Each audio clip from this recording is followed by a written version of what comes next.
ہم نے سوچا یہ تو کمزور لوگوں کا کام ہوتا ہے، لا حول ولا قوت. ہم کوئی کمزور ہے جو ہماری تربیت ہوگی؟ ہم تو ازل دن سے پڑھ پختہ، جسے ہم پنجابی میں کہتے ہیں، ہمیں تو سب کچھ معلوم ہے، ہم کیا کریں گے جان کر؟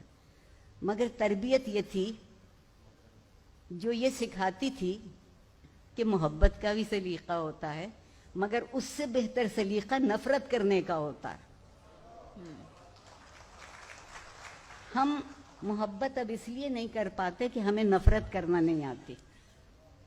ہم محبت کرتے ہیں فائدہ حاصل کرنے کے لیے اور نفرت کرتے ہیں دشمنی پالنے کے لیے. ہم نے لفظوں کے معنی بالکل آسانی سے ختم کر دیے.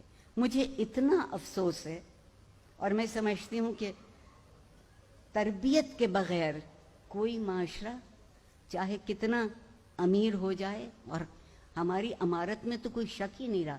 یقین مانیے اگر IMF سچ مچ ایک دن کو پاکستان آ جائے اور پاکستان کے بڑے شہروں لاہور یا کراچی میں سڑکوں پہ گاڑیاں چلتی دیکھ لے تو جو کچھ دینے کا وعدہ کیا ہے وہ بھی نہیں دیں گے.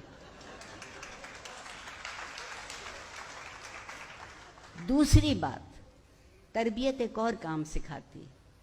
تربیت سکھاتی ہے کہ جتنا دامن ہے بس اسی میں زندہ رہنا سیکھو. جتنا دامن ہے، کم ہے تو کم اور زیادہ ہے تو زیادہ.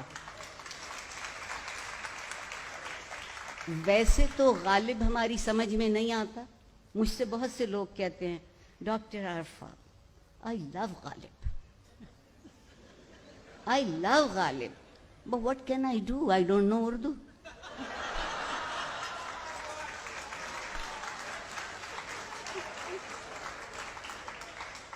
تو اگر ان کے اس جملے کو میں انگریزی میں یوں کہوں کہ doctor Arifa I love life, but I don't know تربیت. زندگی سے محبت کرنے کے لیے تربیت چاہیے، اور تربیت اس چیز کا نام ہے جب آپ اپنے آپ سے اٹھ کے زندہ رہنا سیکھتے ہیں.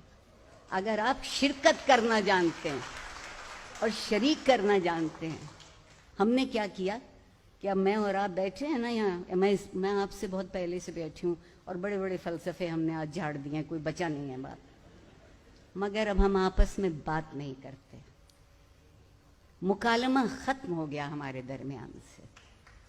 کتنی باتیں تو مکالمے ہی میں طے ہو جاتی تھیں. کوئی خفا ہوتا تھا تو اس سے جا کے پوچھتے تھے کہ کیوں خفا ہو.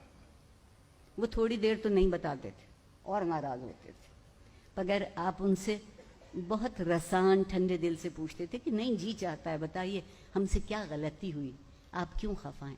اور اگر آپ کو اپنی غلطی پتہ چل جاتی، درستی اسی دن شروع ہو جاتی ہے جس دن آپ اپنی غلطی کو تسلیم کر لیتے ہیں.